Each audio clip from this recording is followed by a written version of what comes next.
গল্প অসময় পর্ব ১। লেখনীতে নুসরাত জাহান মিষ্টি। আমার স্ত্রী এবং আমার প্রেমের বিয়ে ছিল। তার প্রতি একসময় আমার গভীর প্রেম ছিল, অথচ আজ আমি তার মৃত্যুর কারণ। শুধু কারণ বলা যায় না, খনি আমি, তার খনি। একসময় যে মানুষটা আমার তীব্র প্রেম উপেক্ষা করতে পারেনি বলে বাবা মাকে ছেড়ে চলে এলো, আজ সেই মানুষটাই আমার জন্য মরতে হলো।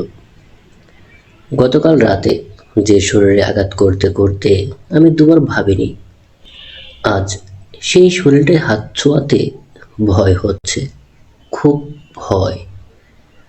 ভয় তো হবেই, এই শরীরটায় যে প্রাণ নেই। তার এই প্রাণহীন দেহটার দিকে তাকিয়ে আমার অতীতের প্রেমটা জেগে উঠল। এখন তার মুখটা কত মিষ্টি লাগছে, কি সুন্দর, চমৎকার। অথচ কাল অবধি তাকে দেখলে বিরক্ত লাগতো, ভালো লাগতো না। আচ্ছা, এটা ভালোবাসা নাকি শুধুই তার চলে যাওয়ার অনুশোচনা, কোনটা? তার নিথর দেহের দিকে পলকহীন চোখে তাকিয়ে আছি আমি। আমার চোখ জোড়ো নড়ছে না যেন। এই তো বছর ৮ হলো দাম্পত্যের। বছর ৪ তো সুন্দরী ছিল, স্বপ্নের মতো। বিয়ের আগে তাকে যে স্বপ্নের সংসারের আশা দিয়েছিলাম তেমন ছিল, কিন্তু হঠাৎ সব বদলে গেল। তখন বিয়ের ৪ বছর, নীলু তখন গর্ভবতী, ৭ মাস চলছিল। এতদিনে তার পরিবারও আমাদের মেনে নেয়, তার ভুলটা ক্ষমা করে দেয়। তাই তো নীলুর অসুস্থতা দেখে তার বাবার বাড়ি পাঠায়। সেই পাঠানোয় হয়তো আমার ভুল ছিল। সত্যি কি তাই? এটাই ভুল ছিল, নাকি দোষটা আমারই ছিল? যেই দোষটা ঢাকতে এখন অজুহাত খুঁজে বেড়াচ্ছি, হবে হয়তো। তখন প্রায় বছরখানেক বাবার বাড়ি কাটায় নীলু। বাচ্চা জন্ম হওয়ার ৬ মাস পর বাড়ি ফেরে। আর তার এই লম্বা সময় বাবার বাড়ি থাকার সময় মাসে একবার আমি তার বাবার বাড়ি যেতাম ৩-৪ দিনের জন্য। বাকিটা সময় নিজ বাড়িতেই থাকতাম। যদিও নীলু খুব চিন্তা করতো, একা থাকছি, কি খাচ্ছি না খাচ্ছি। ফোনে কথা হলে তার কথার মাঝে স্ত্রীসুলভ এসব চিন্তা ফুটে উঠত। তার ভালোবাসাটাও প্রকাশ পেত। প্রথম ২ মাস আমিও তাকে খুব মিস করতাম, ভালোবাসতাম যে। কিন্তু পরে সময়ের সঙ্গে মানিয়ে নিলাম। তার মাঝে এসে জোটে আপদ, পাশের বাসার শিউলি ভাবি। শিউলি ভাবির স্বামী প্রবাসী, ১ ছেলে এবং ১ মেয়ে নিয়ে সে এখানে একাই থাকে। নীলুর সঙ্গে তার বেশ সখ্যতা ছিল। নীলু বাড়ি নেই শুনে সে প্রায়ই আমার খোঁজ নিতে চলে আসতো। প্রথম প্রথম সব স্বাভাবিকই ছিল, তবে আস্তে আস্তে সব অন্যরকম হয়ে যায়।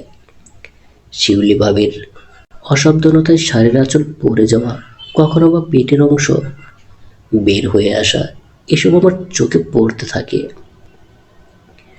শিউলি ভাবিও ধীরে ধীরে ঘন ঘন আসা শুরু করে।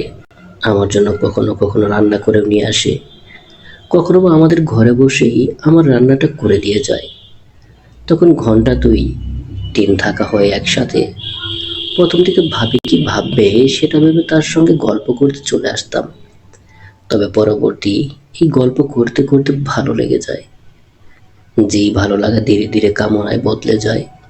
আমি জানি না এখানে দোষটা কার, আমার, না নীলুর, না শিউলি ভাবির। তবে আমার মনে হয় বেশি দোষ নীলুরই ছিল। ও আমাকে ছেড়ে এতদিনের জন্য কেনই বা বাড়ি থাকলো? তাই তো এসব হলো। আমি আর শিউলি ভাবি এত ক্লোজ হয়ে গেলাম। আর শিউলি ভাবি, সে তো খুব দুঃখী। স্বামী প্রবাসে ৫ বছর ধরে। ফোনে কথা বলে কি সব হয়? তাছাড়া স্বামীটা তো টাকা দিয়েই ক্ষান্ত, একটু ভালোবাসা দেখায় না। তাই তো ভুল হয়ে গেছে। আর সময়ের সঙ্গে ভুলটা ধীরে ধীরে বাড়তে থাকে। আমার যেদিন ছেলে হয় সেদিনও আমি শিউলি ভাবির সঙ্গে ছিলাম। নীলু ওদিকে লেবার পেনে কষ্ট পাচ্ছে, আর আমি এদিকে। সেদিন বারবার নীলুর পরিবার ফোন দিচ্ছিল, আর আমি আশ্বাস দিচ্ছিলাম, এই তো পথে, এই তো জ্যামে আটকা পড়ে গিয়েছি। অতঃপর ছেলেটা হওয়ার ২ ঘন্টা পর হাসপাতালে গিয়ে উপস্থিত হই। কিন্তু নীলু এরপরও কিছু মনে করেনি। আমি যে কাজের ব্যস্ততার অজুহাত দিয়েছি, নীলু সেই ব্যস্ততা সত্যি মেনে নিয়েছে। তবে নীলুর বাবা কিছুটা বিরক্ত ছিলেন। একে তো আমি তার পছন্দের পাত্র নই, তার উপর নীলের এমন অবস্থায় আসতে দেরি করেছি, তাই বিরক্ত হয়তো, তবে বুঝতে দেয়নি। অতঃপর আমার ছেলের 6 মাস বয়স অবধি নীলু বাবার বাড়িই ছিল, যদিও ও 1 মাস পরে আসতে চাচ্ছিল, কিন্তু আমি আসতে দেইনি, বাধা দিয়েছি। তখন যে নীলুর কাছে ভালো স্বামী হয়ে থাকতে চাইছিলাম, সঙ্গে শিউলি ভাবিকেও হারাতে চাইনি, তাই আমি নানা অজুহাতে রাখলাম। তবু নীলু মনমরা হয়ে বলছিল, এতদিন ধরে তোমার মন মতো কাছে পাই না, আমার ভালো লাগে না সুজয়, তাছাড়া তুমিও তো ওখানে কষ্ট করছো। হ্যাঁ, কিন্তু নীলু তুমি এখন অসুস্থ, এই সময় এসে বাচ্চাকে সামলাও, সংসার সামলাও, সবটা পারবে না। তাই বাবু একটু বড় হোক, ততটা সময় মায়ের কাছে থাকো, একটু বড় হলো তো তখন না হয় আসলে, ততদিনে তুমিও সন্তান লালন পালন করা শিখে যাবে। আমি শুধু এই কথা নয়, আরও অনেক অজুহাত দিয়েছি। নীলুর একা সংসারে কষ্ট হবে, বাচ্চা কান্না করলে দিক বেদিক হারিয়ে যাবে, সব কিছু সামলানো কষ্টকর। নীলুকে সেবার মানাতে বেশ বেগ পোহাতে হয়, তবুও সে মেনে যায়। কিন্তু বাচ্চার 6 মাস বয়স হওয়ার পর সে আর তাকে সামলানো যাচ্ছিল না। সে এবার আসবেই, তাই আমাকে বাধ্য হয়ে তাকে নিয়ে আসতে হয়। সেই সময় মনে অনেক ভয় কাজ করত, কারণ নীলুর কাছে খারাপ হতে চাইনি। তাকে তখনও বোধহয় ভালোবাসতাম, তাই খুব সাবধানে চলাফেরা করতাম। কিন্তু শিউলি ভাবি এসব মানত না, বাচ্চা দেখার নামে হুটহাট করে আসতো, হঠাৎ হঠাৎ কাছেও চলে আসতো, যেটা আমার জন্য ভয়ের ছিল। তবে শিউলি ভাবি আমার ভয়টা বুঝতেই চাইতো না, তার মাঝে ভয় ডর কমই ছিল, তবু আমি বেশ সাবধানে চলতাম। কিন্তু চাইলেই তো সব আড়াল করা যায় না। শিউলি ভাবি যখন তখন ফোন করে তার কাছে ডাকতো, না চাইতে না চাইতে চাইলে ঘরে চলে আসার কথা বলতো, তাই না চাইলেও যেতে হতো। তবে তার কাছাকাছি গিয়ে যে খারাপ লাগতো তা নয়, বেশ ভালোই লাগতো। কিন্তু রাতে তার কাছে গেলে সে তাড়াতাড়ি বাসায় ফিরতে দিত না। একলা করে বাচ্চা নিয়ে নীলু খুব প্যারায় থাকতো। তার মাঝে আমার রাত করে বাসায় ফেরা, সবকিছু নিয়ে বেশ চিন্তায় ছিল। এটা নিয়ে আমাদের টুকটাক কথা কাটাকাটি হতে থাকে। নীলুর একটাই কথা, রাতে তো আমি অফিস করি না, তবে বাসায় ফিরছি না কেন, এত লেট হয় কেন, আমার কথা সে এত কৈফিয়ত চাচ্ছে কেন, এটা নিয়ে টুকটাক ঝগড়া। এই শুরু আমাদের ঝগড়ার। তবে প্রথম প্রথম ঝগড়া শেষে আমি তাকে মানাতাম, রাগ কমাতাম, কথা দিতাম পরে তাড়াতাড়ি আসবো, কিন্তু সেই পরটা আর আসে না। সত্যি বলতে শিউলি ভাবের চাওয়া সঙ্গে আমারও একটা অভ্যাস হয়ে গিয়েছে তার সাথে কাটানো, তাই ছাড়তে পারছিলাম না। আর রোজ রোজ এত দেখা করা কাল হয়ে দাঁড়ায়। সেদিন রাতে শিউলি ভাবের বাসা থেকে বের হওয়ার সময় নীলুর নজরে পড়ে। সে জানালার কাছে কোনো এক কাজে এসেছিল। আমি ঘরে ঢুকলে নীলু জানতে চাই, তুমি শিউলি ভাবের ঘরে গিয়েছিলে? নীলুর মুখে বিস্ময় ছিল, এদিকে তার প্রশ্ন শুনে আমি ভয়ে চমকে গেলাম। তবুও নিজেকে সামলে খুব সাবধানে বললাম, কই না তো, তাদের বাড়ি কেন যাব আমি? মনে হলো তুমি সেখানে দিয়ে আসলে। নীলুর বিস্ময় এখনো কাটেনি, সে অবাক হয়ে বললে। তার মুখের ভাবভঙ্গি দেখে আমি তাকে জড়িয়ে ধরলাম, নয়ছয় বোঝানো শুরু করলাম। সেদিন নীলু মেনে নিল, তবে আরও 2 দিন তার একই কথা মনে হলো। আমি বলে শিউলি বাবির বাসা থেকে বের হলাম। আমি তখনও তাকে নয়ছয় বুঝিয়ে দিই, তবে কতদিন? কথায় বলে না, চোরের 10 দিন, গৃহস্থের 1 দিন, সেটাই হলো। একদিন নীলু নিজের সন্দেহ দূর করতে মুন্নাকে ঘুম পাড়িয়ে শিউলি বাবির ঘরে আসে। তবে সরাসরি ঘরে প্রবেশ করে না, তাদের জানালায় এসে উঁকি দেয়। শিউলি ভাবি নিচতলায় থাকার সুবাদে সেই জানালায় তাকাতে নীলু আমাদের দেখতে পায়। নীলু বোধহয় আকাশ থেকে পড়ে, তার পুরো পৃথিবী কেমন ওলটপালট হয়ে যায়। তার মনে বয়ে চলে ঝড়ের খবর, আমি তখনও নেইনি। পরে যে নিয়েছিলাম তা নয়, পরেও নেইনি। তবে সেদিন রাতে বাসায় ফিরলে নীলু খুব শান্ত গলায় জানতে চায়, শিউলি ভাবির শোবার ঘর অবধি যাবার অনুমতি কবে থেকে পেয়েছো তুমি?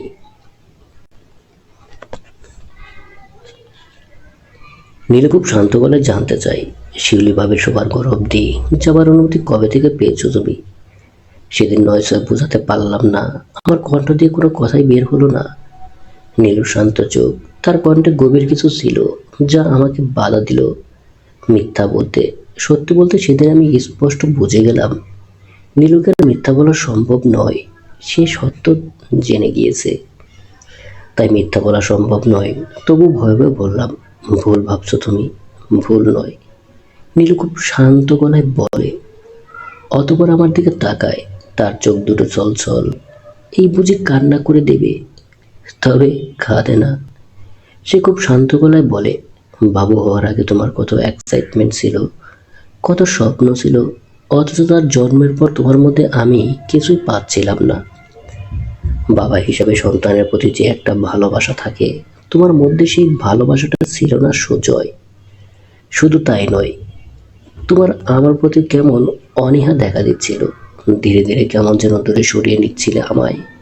হ্যাঁ, মুখে বলনি, মুখে তো ভালোবাসি বলেছো, কিন্তু আচরণে সেই ভালোবাসাটার অভাব ছিল, যা আমার মধ্যে অনেক অনেক প্রশ্নের জন্ম দেয়।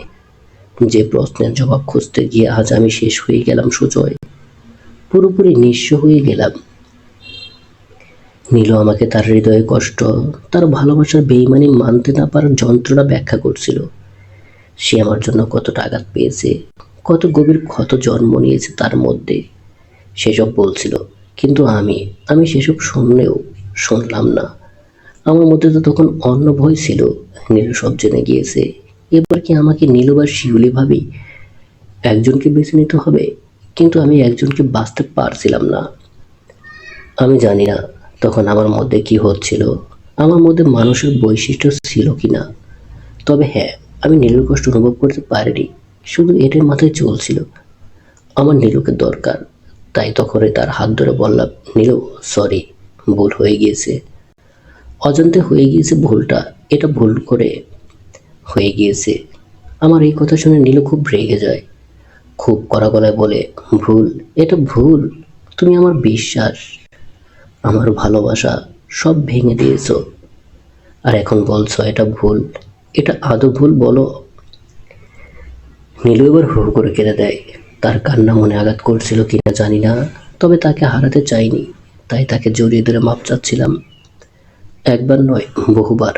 নীলু কাঁদতে কাঁদতে বলে, তোমায় ভালোবেসে সব ছেড়ে তোমার কাছে এসেছিলাম সুজয়, আর সেই তুমি, তুমি কিভাবে পারলে এটা করতে বলো, কিভাবে?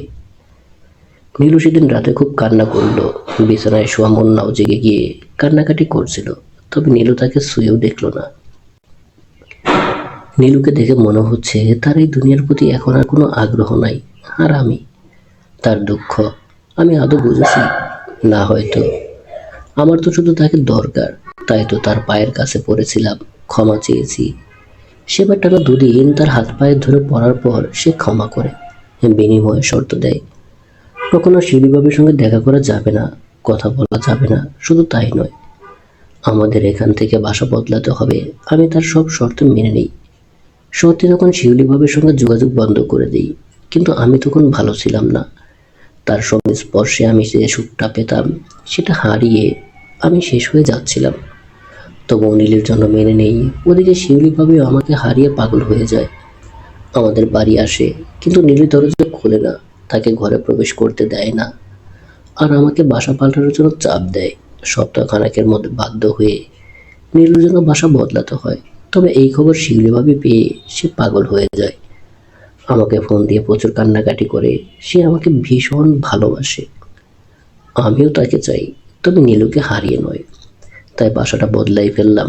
কিন্তু পুরুষ মনের কামনা, সেটাকে বদলাতে পারলাম? তাই তো নীলুর মন জয় করতে না করতে শিউলিভাবের সঙ্গে আবার দেখা করা শুরু করে দেই। তবে বেশি দিন পারিনি। সপ্তাহখানেকের মধ্যে নীলুর কাছে আবার ধরা খাই। তবে এবার ক্ষমা চেয়েও লাভ হয়নি। নীলু বাচ্চাকে নিয়ে সোজা বাবার বাড়ি চলে যায়।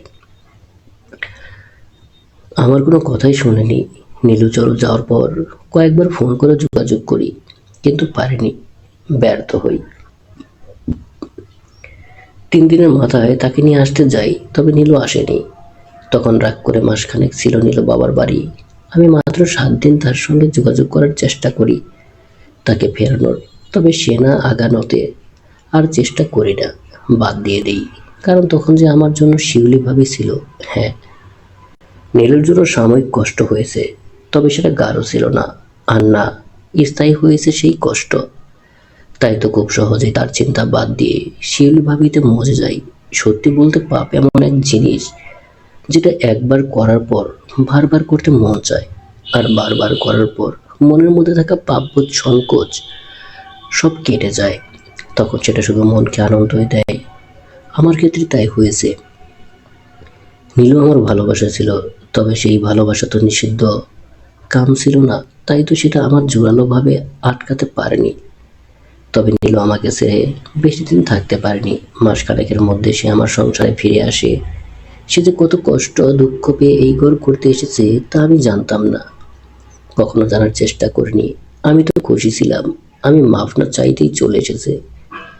আমি শিউলি বাবুর সঙ্গে সম্পর্কে রয়েছি সেটা জানার পরেও সে ফিরে এসেছে, তার মানে সে সব মেনে ঘর করবে, এটা আমার জন্য খুশির ছিল। কারণ এখন আর যে তাকে লুকিয়ে কিছু করতে হবে না। তবে সেদিন রাতে নীলু আমার পা জড়িয়ে ধরে বলেছিল, বাবা মায়ের সম্মান নষ্ট করে তোমার হাত ধরে পালিয়ে এসেছিলাম, বাবা মাকে কষ্ট দিয়ে। সেই কষ্টের ফল এখন পাচ্ছি গো সুজয়।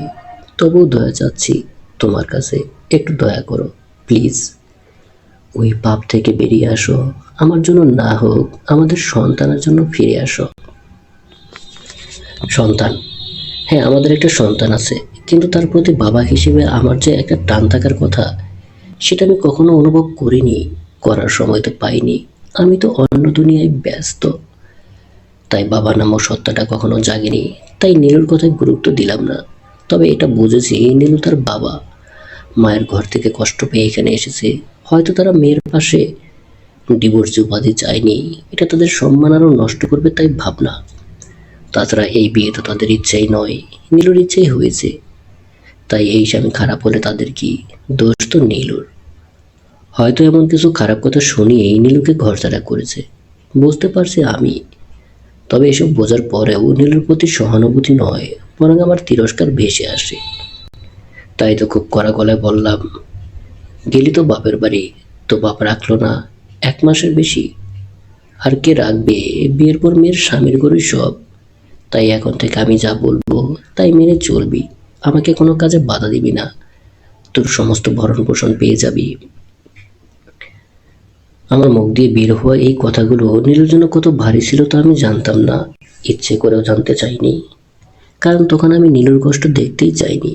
তাই তো নীলুর কোনো ভালো কথা হয়নি। অতঃপর আমাদের সংসার ভাবেই চলতে থাকে। আমি রাতের পর রাত শিউলির কাছে থাকতাম, প্রায় শেষ রাতে বাড়ি ফিরতাম। এইসব নীলু মানতে মানতে পারতো না, প্রায় ঝগড়া করতো। আর সেই ঝগড়া থেকে আমি তার গায়ে হাত তুলি। তার মুখ বন্ধ করার মাধ্যম ছিল এই হাত তোলা, যেটা দিনের পর দিন বাড়ে।